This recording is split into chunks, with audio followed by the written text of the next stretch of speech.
Hoje, a história é com o professor Geraldo, tio G, GG, um companheiro de muitas caminhadas, faculdade, música, muita amizade.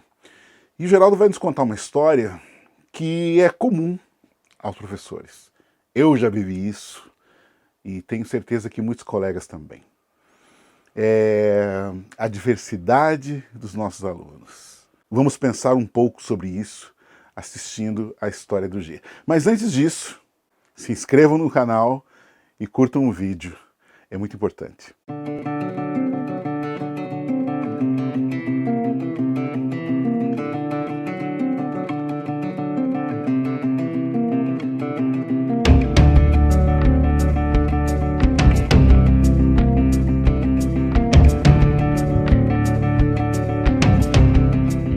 Geraldo Silva, professor de História, formado pela Universidade Federal do Paraná, mestre em Mídia e Conhecimento pela Universidade Federal de Santa Catarina, professor da Educação Básica de 91 até 2002 e atualmente professor universitário, palestrante e consultor de educação. Eis o Geraldo Silva. Então, companheiro,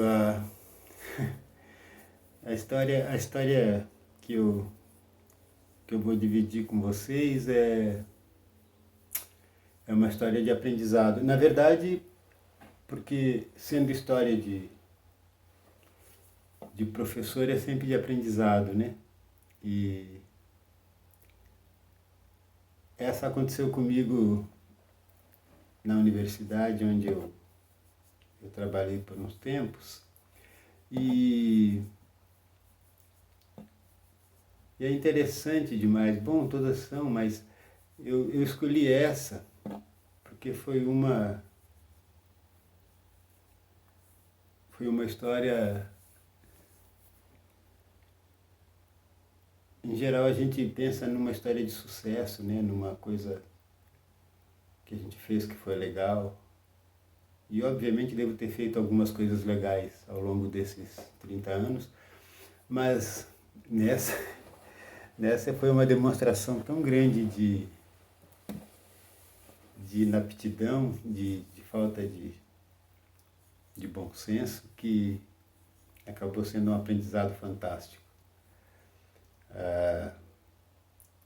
Eu tive um aluno que era de baixa visão, né? Muito baixo, quase zero. E ele era um sujeito muito bacana, muito espirituoso. Uma dessas pessoas que vale a pena a gente conhecer. Vou até contar um caos dele anterior à história comigo. E, assim, 2 causos, na verdade. Numa delas, ele estava numa festa lá, que a moçada na faculdade faz festa para fazer festa, né? Para combinar outra festa. E aí, todo mundo ali, animadíssimo, bebendo e tal. E aí, de repente, alguém olhou para ele e falou: "Poxa, Renato, só na Coca-Cola aí e tal, poxa, como é que é? Isso aí é só refrigerante, rapaz?" E ele disse: "Claro, alguém tem que dirigir na volta." Numa outra ocasião, havia na faculdade vários espaços assim que a gente gostava de ficar amontoado, batendo papo, trocando figurinha. Um deles era o laboratório de jornalismo. E aí estávamos num monte de gente lá. E passou um professor, Marcelinho. Marcelinho era um gênio, um cara super gente boa e da maior capacidade.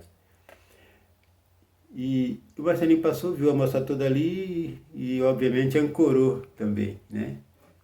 E foi chegando, cumprimentando todo mundo e tal, papai, já entrou na conversa e tal.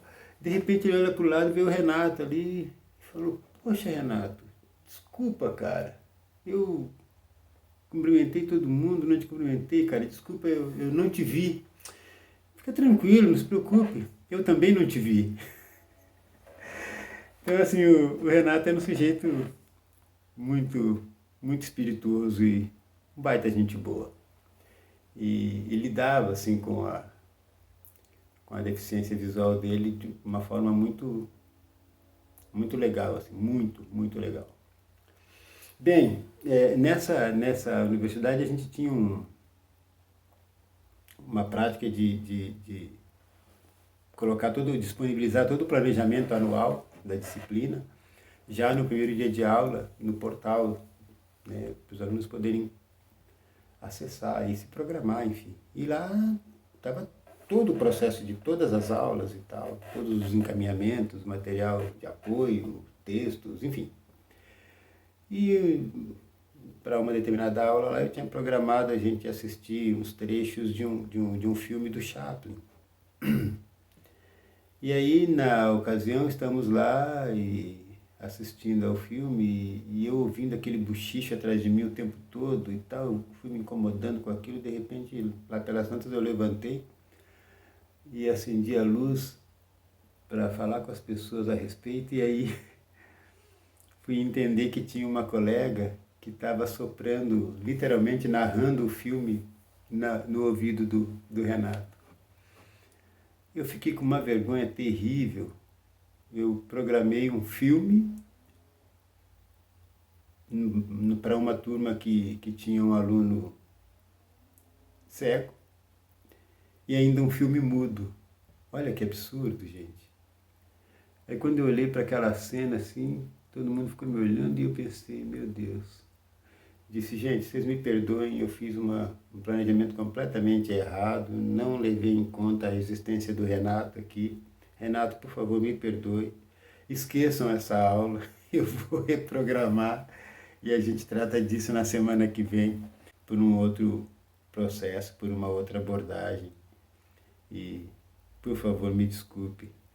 Todo mundo, professor, a gente até pensou, mas aí a gente pensou, bom, se ele fez dessa forma, porque talvez não tenha uma outra. E eu disse, não, fui infeliz mesmo, eu não lembrei do Renato, me desculpe, Renato. Ele disse, professor, que isso acontece, fica tranquilo. E depois a moça estava me narrando o filme aqui de uma forma que eu acho que estava bem melhor do que se eu assistisse. Enfim, uma dessas coisas que a gente faz pela vida fora. Essa história do Geraldo me fez lembrar a dificuldade da inclusão em sala de aula. A história dele tem um final feliz. A minha história nem tanto. Eu me lembro de uma aluna deficiente auditiva e foi nos comunicado que ela era deficiente algumas semanas depois de começar a aula, comunicado aos professores. Então nós, claro, nada de Libras em sala de aula, isso faz mais de 20 anos, e infelizmente ficar virado para a sala de aula, né, e falar, articulando bem as palavras para que ela pudesse entender. Essa menina não ficou muito tempo em sala de aula, era ensino médio, não sei se primeira ou segunda série do ensino médio, e ela desistiu, pelo menos desistiu de estudar nessa escola. Muitos anos depois, estudando sobre Libras e vendo Vozes do Oliver Sacks, compreendi que o universo dos surdos é um universo que chega a ser quase uma outra etnia. Desde então, tomo muito mais cuidado, mas confesso que também, infelizmente, trabalhando em universidades, trabalhando em faculdade, trabalhando com ensino fundamental, com ensino médio, eu nunca mais me deparei com um deficiente auditivo. Geraldo, qual seria a mudança fundamental na educação brasileira?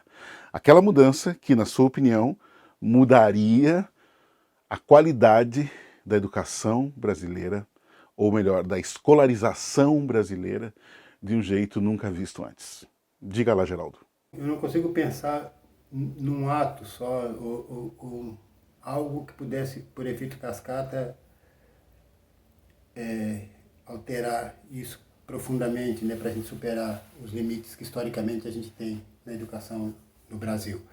Para mim isso passaria por um grande programa mesmo de educação nacional que precisaria, para início de conversa, dobrar o número de escolas, de unidades de ensino no caso, e obviamente, a gente precisaria reestruturar o currículo para que a gente tivesse, aí sim, né, dobrando o número de escolas e reestruturando um currículo que desse conta de uma educação em tempo integral para uma formação integral. E aí, obviamente, precisaríamos ter algumas, assim, há algumas exigências que a gente precisaria dar conta. Por exemplo, a gente precisaria alterar profundamente o quadro de profissionais de educação, né?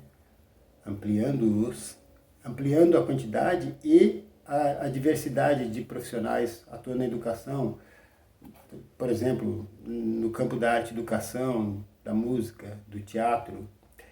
E isso desde a educação infantil. E no caso do ensino médio, além de tudo, a gente teria que ter um reforço bastante grande de disciplinas que dessem conta, por exemplo, do campo sociológico, antropológico, enfim, né, mais filosófico.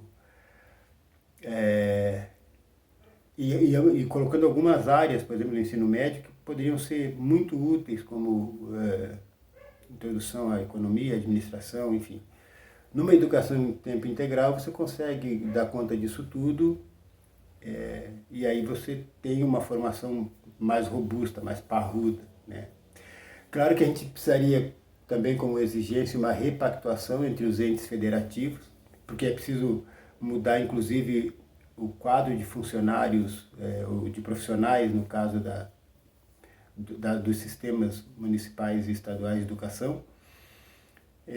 A gente precisaria ampliar os vencimentos, né? As pessoas precisam ter um salário muito melhor para ter dedicação exclusiva, inclusive, e eu penso, inclusive, que os profissionais teriam que trabalhar exclusivamente numa unidade, com as suas 40 horas, e aí, nesse caso, você tem todo um reajuste para dar conta de, por exemplo, as pessoas terem tempo para pesquisa, terem tempo para desenvolver projetos específicos e tal, e um tempo, obviamente, de sala de aula.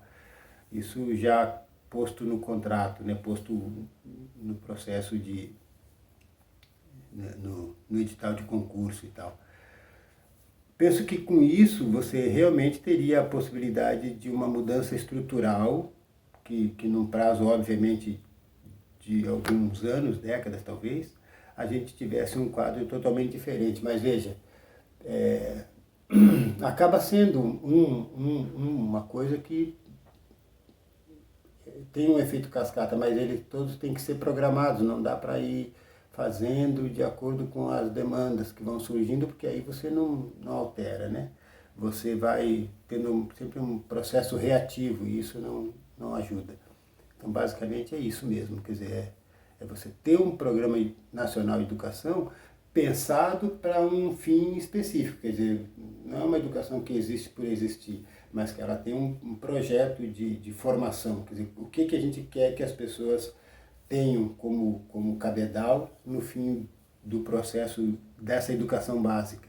E aí, sim, até o ensino superior seria alterado no tempo, mas esse projeto de educação básica é que vai nortear todo o resto. Qual seria o professor que te inspirou, o professor que marcou? De alguma maneira ele foi importante na sua vida, na sua formação? Me diga lá, quem foi e por que foi? Ao longo do meu processo de formação foram muitos os profissionais de educação que me impactaram e que me influenciaram. Não daria para eu listar todos, porque a gente ia tomar um tempo danado.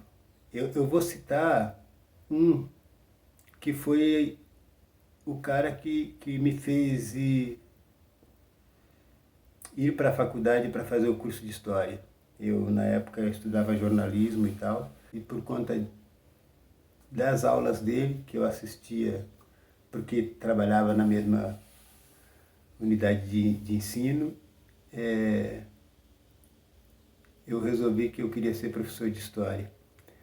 O nome dele é Celso Klammer. É um cara basicamente da minha idade. Mas ele era um baita de um profissional, um baita de um professor.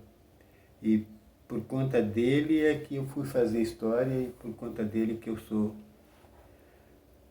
professor de história. E isso me orgulha demais. Então, de todos, para citar um, Celso Rogério Klamer. Coincidências. O Celso não foi meu professor, mas trabalhei com ele, foi meu chefe durante um tempo. Reencontrei o Celso recentemente e ele estava viajando pela Índia, estudando yoga, dando aula. Então, com essa história curtinha a respeito do Celso Klamer, da sua importância na trajetória do Geraldo, inclusive espero que o Celso participe de História de Professores um dia. Um abraço a todos e todas.